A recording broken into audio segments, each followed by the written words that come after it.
Howdy, folks. So I had a question from a couple of you guys, and we'll go ahead and go through them. The first one is asking about training athletes at different soma types.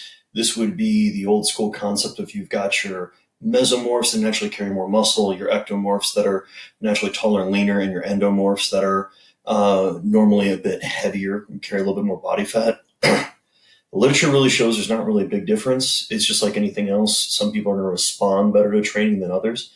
But at the end of the day, whenever you're training anybody, specifically athletes or people that want to be athletes, let's just start very, very general. Let's get to be stronger. Let's get to be faster. Let's get to be possibly a little bit more muscular. Let's get to be in better condition and be more mobile. Now, from there, figure out what the glaring weaknesses are. So if you've got someone that happens to already have a pretty good base of strength, pretty good aerobic capacity, but they move like the Tin Man, well, then let's go ahead and put a lot of effort into enhancing their mobility, making sure they got a little bit better movement quality so they're less likely to get injured.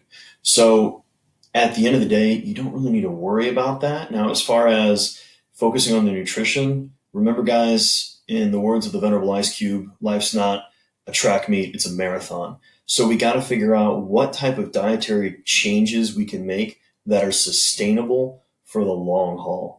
And yeah, anybody can starve themselves for 24 hours. Anybody can stuff their face full for a day. But what can they do sustainably that's going to work for their lifestyle, for all of the requirements they have for not just 24 hours, but for 24 days, for 24 years? So really making sure that we're looking into that.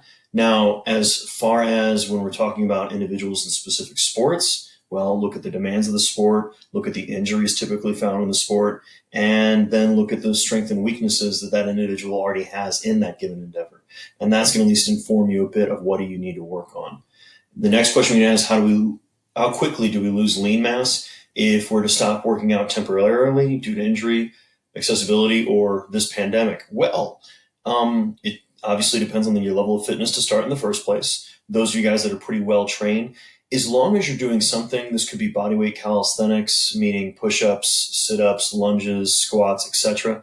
You're probably going to at least maintain, I'd argue, at least 90+% of what you had, even without the use of a barbell. As long as you're pushing yourself, you're working, you're still eating intelligently, and you're still moving.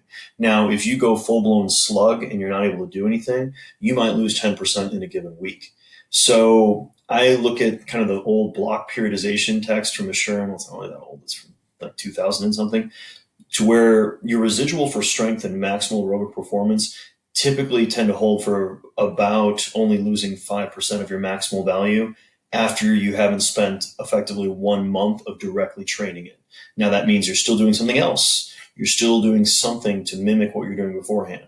So, when you do a bodyweight squat, you're moving 88% of your body mass. Well, it turns out those of you guys that can squat twice your body weight, well, it turns out you're used to using a whole lot heavier weight than just body weight. So we want to go ahead and maybe try to do something like a pistol squat, try and do lunges, trying to take some type of weight that we can get a hold of and squat it, deadlift it, etc. This could be running hills. This can be doing sprints, something that we're going to be tapping into those bigger, more powerful fibers. Yeah, we're not going to get the same training effect, and we're going to be fighting relatively hard to hold our position, but we're going to probably be okay. And then the last question we have is, what happens if someone takes in too much protein? Well, from what I've seen in healthy individuals that don't have underlying kidney dysfunction issues, you can pretty much go as high in protein as you want. And your issues you're going to have possibly are going to be things like constipation, general GI bloat and distress because you eat too much of anything. If you go overboard on protein, looking at the Jose Antonio work and some of the more recent research from longitudinal studies with individuals that are physically active, I don't really put much stock in sedentary stuff because sedentary people, well, they don't work out, and that's what the human body is meant to do. And if you are sedentary, it turns out the things that happen to a body in that state is very different than what's going to happen to someone exercising. But looking at Jose Antonio's work, getting to listen to him at a conference and learn from what he's doing, turns out worst case scenario is you're wasting more money.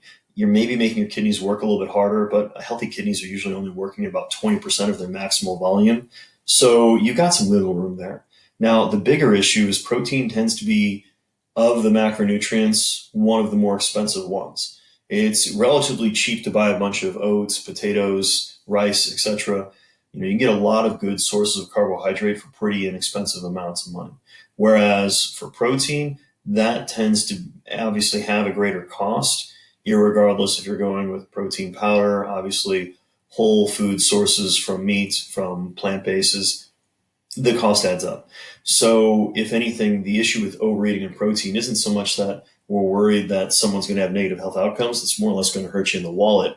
And especially if you're already a broke college student, that's only going to make things even worse. So, my advice, like anything else, is yeah, look at the recommendations given what your outcomes are looking for are. So, are you a aerobic athlete, a resistance training athlete, a bodybuilder, and then someone that's trying to maintain lean mass while trying to get rid of a lot of fat mass, which could also be bodybuilder, figure competitor getting ready for competition.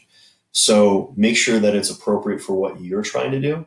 And then, like anything else, split it up evenly throughout the day and make sure that you're getting the other macro and micronutrients appropriately in your diet.